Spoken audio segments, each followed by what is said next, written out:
வணக்கம். ரெமி கிச்சனுக்கு உங்களை வரவேற்கிறேன். இன்றைக்கி நம்ம ரொம்ப சத்தானதும் நிறைய நியூட்ரிஷன் வேல்யூ இருக்கிறதும் நம்ம உடம்புக்கு ரொம்ப நல்லதான சொரக்காவை பற்றி பார்க்க போகிறோம். இந்த சொரக்காய் வந்து உடம்புல இருக்க கெட்ட நீரை நம்ம உடம்புலேருந்து உப்பு நீரை நம்ம உடம்புலேருந்து பிரித்து எடுக்கும்னு சொல்கிறாங்க. அந்த சொரக்காவை நம்ம வாரத்தில் ஒரு நாள் கண்டிப்பாக சாப்பாட்டில் நம்ம சேர்த்துக்கிறது ரொம்ப லஞ்சில் சேர்த்துக்கிறதோ இல்லை டிஃபனுக்கு எதுக்காவது சைட் டிஷ்ஷாகவும் சேர்த்துக்கிறது ரொம்ப நல்லது. ஏன்னா அதில் வந்து நிறைய நம்ம உடம்புல இது இந்த கெட்ட நீர் சேர்ந்துட்டு என்ன சொல்லுவாங்க, அந்த இது அதெல்லாம் டயாலிஸ்லாம் பண்ணுறாங்க இல்லையா, அந்த அளவுக்கு இருக்கிறவங்களுக்கு கூட இந்த சொரக்காய் சாப்பிட்டா உடம்புக்கு ரொம்ப நல்லா இருக்குது, அது குணமாயிடுதுன்னு சொல்கிறாங்க. அதனால் நம்ம வாரத்தில் ஒரு நாள் இல்லை 2 நாள் சொரக்காவை நம்ம சேர்த்துப்போம். சொரக்காய் வந்து ரொம்ப நல்லதுன்னு சொல்கிறதுனால நம்ம கண்டிப்பாக அதை சேர்த்து தான் ஆகணும்.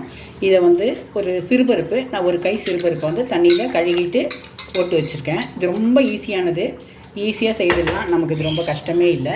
இப்படி கழுகிட்டு சொரக்காவை இது தண்ணியே பருப்பு போட்டுப்போம். போட்டுட்டு அதில் வந்து காரத்துக்கு 2 பச்சை மிளகா போட்டுப்போம்.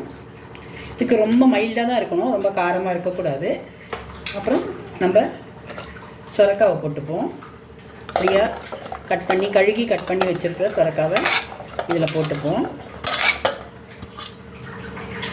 ரொம்ப ஈஸியானது, ரொம்ப சத்தானது. எல்லாருமே இதை வாரத்தில் 2 நாள் சாப்பிட்டு பாருங்கள். சொரக்காவை சாம்பார் வைக்கலாம், கூட்டு வைக்கலாம், இந்த மாதிரி சில பேர் தொக்கு மாதிரி தக்காளி வெங்காயம்லாம் போட்டு தொக்கு மாதிரி பண்ணுவாங்க, அந்த மாதிரி பண்ணலாம். ஒரே ஒரு தக்காளி, நான் அதிகமாக தக்காளி கூட போடல, ஒரே ஒரு தக்காளி தான் போடுறேன். ஒரே ஒரு தக்காளி, கொஞ்சமாக உப்பு, கொஞ்சம் மஞ்சள் பொடி. ரொம்ப ஈஸியானது, எல்லாருமே இதை ட்ரை பண்ணலாம். குக்கரில் விசில் வச்சா மட்டும் போதும். மஞ்சள் பொடி போட்டுட்டு நம்ம இப்போது இதை கொஞ்சம் மஞ்சள் பொடியெல்லாம் தண்ணியில் கிளறி விட்டுருவோம், எல்லாம் மிக்ஸ் ஆகட்டும். ரொம்ப நல்லாயிருக்கும். இந்த கூட்டு வச்சு ஒரு ரசம் வச்சு சாப்பிட்லாம், ரொம்ப நல்லாயிருக்கும். குழந்தைங்களுக்கு கொடுத்து பழகுங்க, இப்போத்துலேருந்தே அவங்களும் சாப்பிட்டு பழகுனா ரொம்ப நல்லது. நம்ம குக்கரை இப்போ மூடிடுவோம். குக்கரை மூடிட்டு ஒரு 3 விசில் வைப்போம். 3 இல்லை 4 விசில் வச்சுப்போம். 3 விசிலே போதும், ஏன்னா பருப்பு ஊறி இருக்குது. சிறுபருப்பு சீக்கிரமாக மசிஞ்சிடும், நமக்கு வெந்துடும். குக்கர் சரியாக இருக்கான்னு பார்த்து போடுங்க, ஏன்னா அந்த பக்கம் இந்த ஸ்டீம் போயிடும்.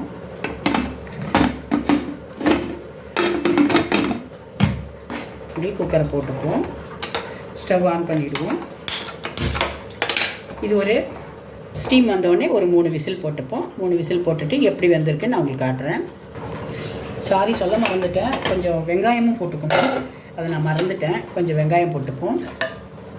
கொஞ்சமாக மிளகா பொடி போட்டுப்போம், அதிகம் வேண்டாம், ஏன்னா பச்சை மிளகா போட்டுப்போம், அதிகமாக காரம் வேண்டாம். கொஞ்சமாக மிளகா பொடி போட்டுப்போம். கொஞ்சம் ஒரு கலருக்காக தான், வேறு ஒன்றும் அதிகமாக காரம் வேண்டாம், மைல்டாக தான் இருக்கும் இது. இப்போது ஸ்டீம் வந்தோடனே விசில் போட்டுருவோம். போட்டுட்டு வெந்த அப்புறம் 3 விசில் முடிஞ்சப்பறம் நான் உங்களுக்கு காட்டுறேன். குக்கரை இறக்கி வச்சுட்டோம், ஸ்டீம் போட்டோம். அதுக்குள்ளே நம்ம 2 சில்லு தேங்காய், ஒரு 10 மிளகு, 2 பூண்டு, இதை போட்டு குறைன்னு அரைச்சிப்போம். அரைச்சிட்டு ஸ்டீம் போனோடனே அதில் மிக்ஸ் பண்ணிடலாம். அப்புறம் கடுகு வறுத்து போட வேண்டியதுதான். 2 சில்லு தேங்காய் தான், 2 பல்லு பூண்டு. ஏன்னா வறுத்து போடுறதுல வேறு நம்ம வந்து வடகம் தாளிக்க போகிறோம், அதனால் வந்து அதிகமாக மசாலா வேண்டாம். மிளகு மட்டும் கொஞ்சம் ஒரு 4 போட்டுட்டிங்க, வாசனை நல்லாயிருக்கும், அங்கே மிளகு போட்டுக்கோங்க. இப்போ நம்ம இதை குறைன்னு அரைச்சிப்போம். இப்போ பாருங்கள், சொரக்காவும் பருப்பும் நல்லா வெந்துருச்சு. ரொம்ப குழன்னு மசிக்க வேண்டாம், காய் கொஞ்சம் தெரியட்டும். பருப்பு மட்டும் கொஞ்சம் குழஞ்சா போதும். பருப்பு கொஞ்சம் குழஞ்சிருக்கு. இப்போ நம்ம வந்து இதை திரும்ப ஸ்டவ்வில் வச்சுப்போம். ஸ்டவ் ஆன் பண்ணிப்போம். ரொம்ப ஈஸியான டிஷ் இது, சீக்கிரமாக செய்திடலாம். அது கொஞ்சம் சூடாகிறதுக்குள்ளே நம்ம அதை தேங்காய் அரைச்சி வச்சுக்கோம் இல்லையா, இந்த தேங்காயும் மிளகும் பூண்டும் அதை போட்டுட்டு நம்ம கொஞ்சமாக தண்ணி விட்டுக்கலாம், அதிகம் வேண்டாம். கூட்டுனாலே கொஞ்சம் கெட்டியாக தானே இருக்கணும், தண்ணியாக சாம்பார் மாதிரி இருக்கக்கூடாது. கொஞ்சமாக தண்ணி விட்டுப்போம். கொஞ்சம் இந்த பச்சை வாசனை போகிற அளவுக்கு தேங்காய் கொதிக்கட்டும். தேங்காவோட பூண்டோட வாசனை கொஞ்சம் போகட்டும், அதுக்காக கொஞ்சம் கொதிக்கட்டும். சிம்மில் வச்சுப்போம். இந்த டைமில் நம்ம கொஞ்சம் கருவேப்பிலையை கிள்ளி போட்டுப்போம். கருவேப்பிலை இறங்கிச்சுன்னா அதனுடைய சாறு வாசனைலாம் இறங்கிச்சுன்னா ரொம்ப நல்லாயிருக்கும் டிஷ்ஷு. அதுக்காக கொஞ்சம் கருவேப்பிலையை இது மேலே இப்படி கிள்ளிப்போம். எதுலேயுமே கருவேப்பிலை போட்டிங்கன்னா நல்லாயிருக்கும் சமையல். எல்லா சமையலையும் நம்ம கருவேப்பிலை நிறைய சேர்த்துக்கணும். இப்போது இது கொஞ்சம் கொதிக்கட்டும். கொதிச்சப்பறம் நம்ம கடுகு வறுத்து போட்டுடலாம். கொஞ்சமாக கொதிக்கட்டும். இப்போ நம்ம உப்பு சரியாக இருக்கான்னு பார்த்துப்போம். காயிலெல்லாம் உப்பு பிடிச்சிருக்கான்னு பார்க்கணும். சரியாக இருக்கு உப்பு. கொஞ்சம் கொதிக்கட்டும். இப்போது நல்லா கூட்டு வெந்து நல்லா இதாக ஸ்மாஷ் ஆகிடுச்சு. இதில் நம்ம வடகம் தாளித்ததை போட்டுருவோம். வடகத்துலேயே எல்லாம் இருக்குது. மிளகு, இது ஜீரகம், வெந்தயம் எல்லாமே இருக்குது. அதனால் தனியாக எதுவும் நம்ம தாளிக்க வேண்டாம். பூண்டும் அதுலேயே இருக்குது. இப்போ டேஸ்டியான சுரக்காய் கூட்டு நமக்கு ரெடி ஆகிடுச்சு. நல்ல ஹெல்த் பெனிஃபிட்ஸ் இருக்க இந்த காயை நம்ம அடிக்கடி செய்து சாப்பிடுவோம். உணவில் சேர்த்துப்போம். எல்லாருக்கும் சமைச்சு கொடுப்போம்.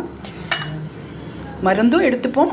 நடுவில் இந்த காயும் சாப்பிட்டோன்னா இன்னும் ரொம்ப நல்லது.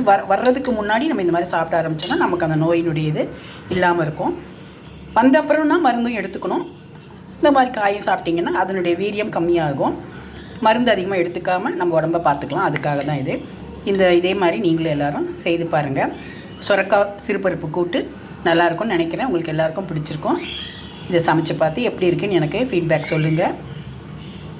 ரெமி கிச்சன் எல்லோரும் சப்ஸ்கிரைப் பண்ணுங்கள், லைக் பண்ணுங்கள், ஷேர் பண்ணுங்கள். தேங்க்யூ.